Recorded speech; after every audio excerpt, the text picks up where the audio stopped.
much, Chairman Lowenthal. HR 2794 permanently bans mining in a massive region of northern Minnesota entirely within my district. It's introduced by my Democrat colleague from St. Paul, who does not represent anywhere near the region being legislated, and the co-sponsors include only Democrats. Despite its misleading name, the bill has nothing to do with the boundary waters. It's about ending an industry that has employed Minnesotans and Iron Rangers for over 130 years.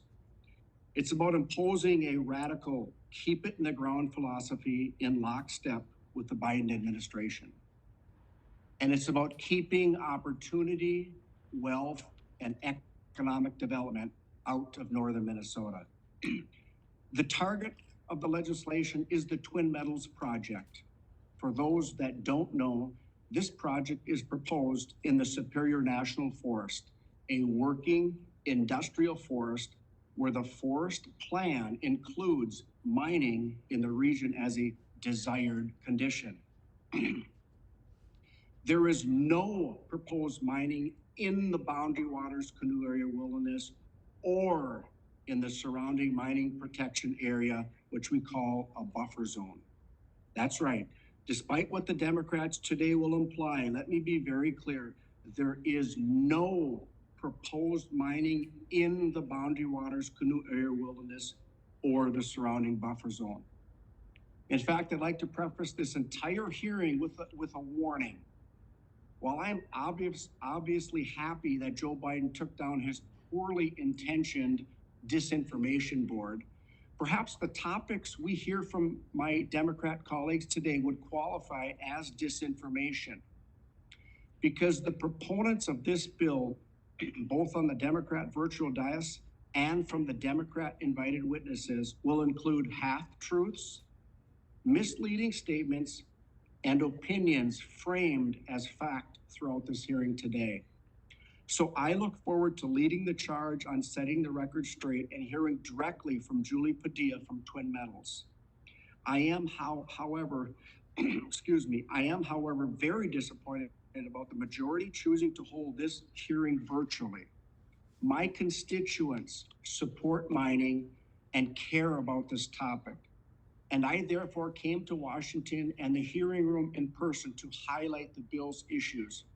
The virtual hearings have become a tool for Democrats to limit participation. Full committee ranking member Westerman is unfortunately unable to join for this reason, and I would like to enter his statement for the record. For background, the Superior National Forest is on the east end of the Iron Range and is entirely in my district. Alongside our historic taconite reserves is the Duluth Complex, one of the largest untapped precious metal and critical mineral sites in the world. Northern Minnesota is uniquely positioned to develop the resources for America's supply chains, as the International Energy Agency has stated in its report that 6 times more mining is needed for our modern lives. My district alone contains 95% of America's nickel, 88% of our cobalt, and 75% of our platinum, and more than 1/3 of our copper. And Twin Metals held long-standing federal leases dating back to 1966 to mine a significant portion of those minerals in my district. The location of those leases is important. They're in a region of the Superior National Forest where we have logging roads, we have hydro power resources, we have reclaimed mining pits, we have active aggregate quarries, and other mining companies hold leases within the withdrawal areas, and they're actively exploring and developing other non-ferrous mining projects. Despite what the bill's sponsor, the Democrat co-sponsors, and the Democrat witnesses today will lead you to believe, you don't have to bushwhack and portage your way to the Twin Metals site.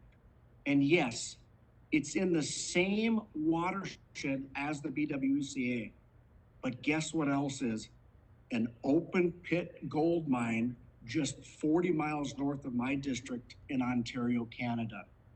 My constituents have lived, worked, and played here for their entire lives, and the generations that preceded them did the same. In fact, if you'd like to visit, we'll drive you right up to the project site. Twin Metals has already signed a project labor agreement with the Iron Range Building and Construction Trades. One of the largest union construction projects in Minnesota's history was US Bank Stadium in Minneapolis, which featured more than 4 million union construction hours. Twin Metals will rival those hours, but because it's in a rural area, not in a Democrat represented district, it's disparaged and not celebrated. Twin Metal proposes 100% underground, state-of-the-art 21st century mining project. Julie today will detail how it would at least be net zero emissions, if not a total carbon sink, and feature the modern dry stack tailings methods. A leading international geochemist wrote as much in the Duluth News Tribune. But the Democrat witnesses today completely ignore the fact and don't even mention dry stack in their testimonies at all. But before any of that could be considered, Biden and Democrat mining opponents chose to ignore the environmental benefits and union construction hours and pull the leases, just like President Obama did with only 16 days left in his term. During the Trump years, Democrats on this committee continued to ask for the release of the political, partisan study started by the Obama administration. Yet, here we are years into a failing presidency and no release yet. The only way to properly evaluate all these issues is with a project-specific review. And Twin Metals had offered their mine plan, but Democrats refused to review it. I urge my colleagues to consider the prophetic words of my predecessor, the late Congressman Jim Oberstar, in a letter to then President Jimmy Carter in 1978 regarding logging and mining in the Superior National Forest. And I quote, "I urge you not to trade off the lifestyles, livelihoods, and legitimate desires of the people of northeastern Minnesota for equitable treatment in favor of the vague and ill-defined interests of others, perhaps more clamorous constituencies far removed from the BWCA," end quote. This bill permanently bans mining. It arbitrarily withdraws the region, a historic mining district, from accessing the metals that electric car makers and others so desperately need. The bill ignores the project's potential for environmental benefits and is being offered against the wishes of unions and families in Minnesota. I look forward to the hearing today. I look forward to debunking misinformation and providing the truth. Thank you, and I yield back.